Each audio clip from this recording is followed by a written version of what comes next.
है उसको हम एक डे लाइफ में कैसे लेके आते हैं कि हम लोगों का लाइफ में भी हम उसको प्रैक्टिस कर सकें एंड उसी को लेकर दोनों का बैलेंस रख के जम से गत्सल में है। तो यहाँ पे बच्चे अगर आप देखें तो छोटा उम्र से केजी मोस्टली हमारे बच्चे जितना हो सके हम छोटे बच्चों को लेते हैं क्योंकि जो बच्चे यहाँ पे आते हैं उन सब का हिस्ट्री थोड़ा मुश्किल हालात का होता है कि उनका लाइफ में शुरुआत इतना आसान और इतना इजी नहीं था। तो इसलिए जब कोई उनको देखने वाला नहीं होता है तो जम से गत्सल ऐसे बच्चों को एक्सेप्ट करता है एंड हमारा कमिटमेंट जो है बच्चे को वो लाइफ लॉन्ग है। तो ये एक तरह से उनका घर बन जाता है। तो जब बच्चे कॉलेज भी जाते हैं तो हम बच्चों को कॉलेज में भी सपोर्ट करते हैं या अगर वो वोकेशनल ट्रेनिंग में जाना चाहें जिस भी रास्ते में पढ़ाई ख़त्म करने के बाद आगे जाना चाहते हैं हम उनको उसमें भी सपोर्ट देते हैं एंड इसेंशियली यहीं घर आते हैं। तो रिंचिन आज जो है वो हमारे फर्स्ट बैच में से है। रिंचिन यहीं से पढ़ के बड़ा हो के दिल्ली में 3 साल काम कर रहे थे और उसके बाद इस साल उन्होंने ये डिसीजन लिया कि वो खुद वापस आना चाहते हैं और वो कम्युनिटी में काम करना चाहते हैं और सीखना चाहते हैं गेंदा के साथ क्योंकि उम्मीद ये है कि जम से गत्सल गेंदा ने इस उम्मीद के साथ शुरू किया है कि ये पीढ़ी दर पीढ़ी आगे चलेगा।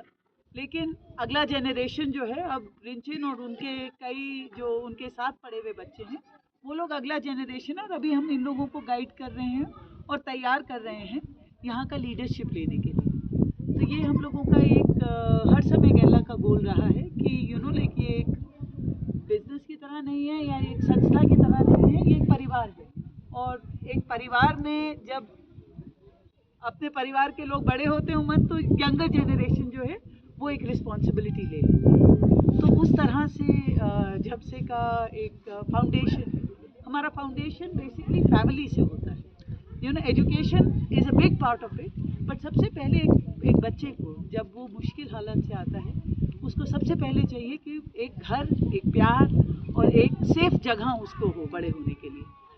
हम लोगों को कईयों को लाइक वो नेचुरली मिलता है, कभी कभी वो नहीं मिल पाता है। तो इसलिए गेला ने इसको हर समय ये सोचा था कि हम यहाँ पे शुरू करेंगे तो हम घर से शुरू करेंगे। हमारे यहाँ स्कूल है पूरा क्लास केजी से लेकर क्लास 12 तक बच्चे यहाँ पे पढ़ते हैं और हमारे यहाँ अभी अराउंड 117 बच्चे हैं जो कम्युनिटी में पढ़ रहे हैं क्लास केजी से लेकर क्लास 12 तक। तो ये एरिया जो आप देख रहे हैं ये हमारा मोस्टली क्लासरूम है और हमारे यहाँ हम लोग एक्चुअली क्लासरूम नहीं है, हमारे यहाँ सब्जेक्ट रूम है। तो हर 50 मिनट्स में बच्चे एक कमरे से दूसरे कमरे जाते हैं एंड कभी उनको वहाँ से इधर आना पड़ेगा या नीचे जाना पड़ेगा। और ये इसलिए हम लोगों ने करा है क्योंकि देखिए अगर एक बच्चा एक जगह पे सुबह आप उससे कहते सुबह 8 बजे से लेकर तुम 1 बजे तक 5 घंटे तक एक ही जगह बैठे वो बच्चे के लिए मुश्किल होता है क्योंकि उनका इतना एनर्जी है। आप लोगों के पास एक टीचर से ज़्यादा एनर्जी बच्चे के पास है।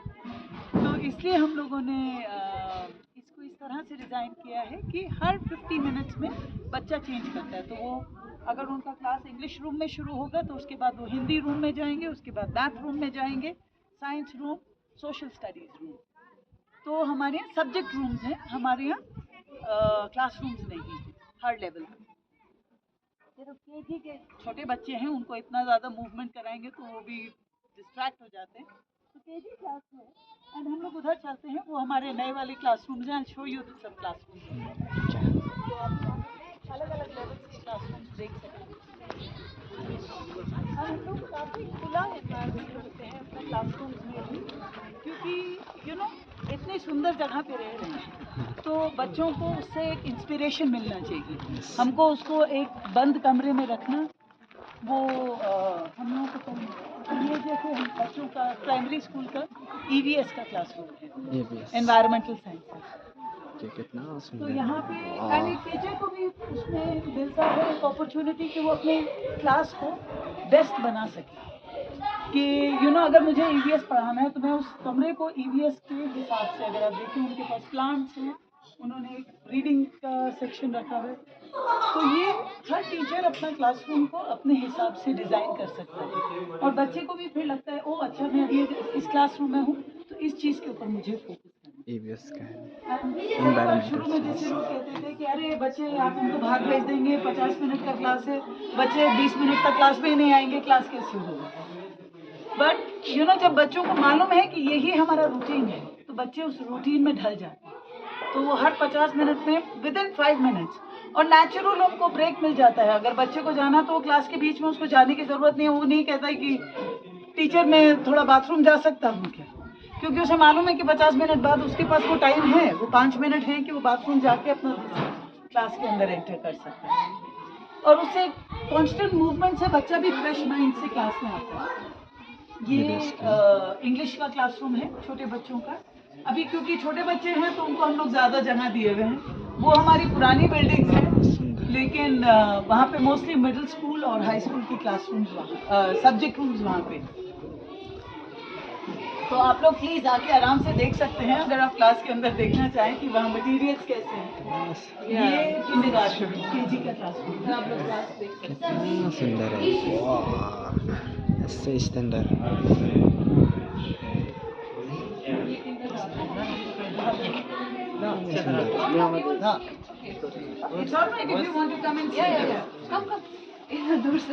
हम पहली बार अरुणाचल में ऐसे स्कूल देख रहे हैं, इतना सारा बढ़िया, तो सुंदर स्कूल।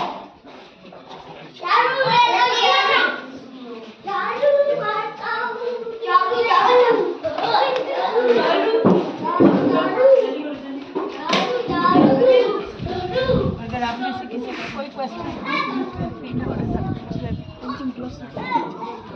और ये हमारा हाई स्कूल का बोधी का क्लास है। तो यहाँ पे जैसे बोधी अगर आप देखें ट्रेडिशनल, तो यहाँ पे वो लोग पढ़ते भी ट्रेडिशनल सिस्टम में हैं। आप बाकी क्लासेस में देखे होंगे कि डेस्क और चेयर है, यहाँ पे हम लोगों ने लो टेबल और तन रखा है, क्योंकि वो भी ज़रूरी है। इट्स ओके बेटा, just put it at an angle. तो कोशिश ये है कि जो जिस जगह का जो पढ़ने का तरीका हो, हम उसी में उनको पढ़ाएं, क्योंकि उससे बच्चों को भी एक अलग माइंडसेट उनका खुद का है। तो अभी हम लोग यहाँ से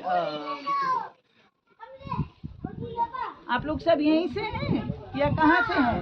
नीचे से हैं कि सब तवांग से हैं? आप सब तवांग से हैं? हाँ, अभी हम लोग हमारा किमसांग देखेंगे।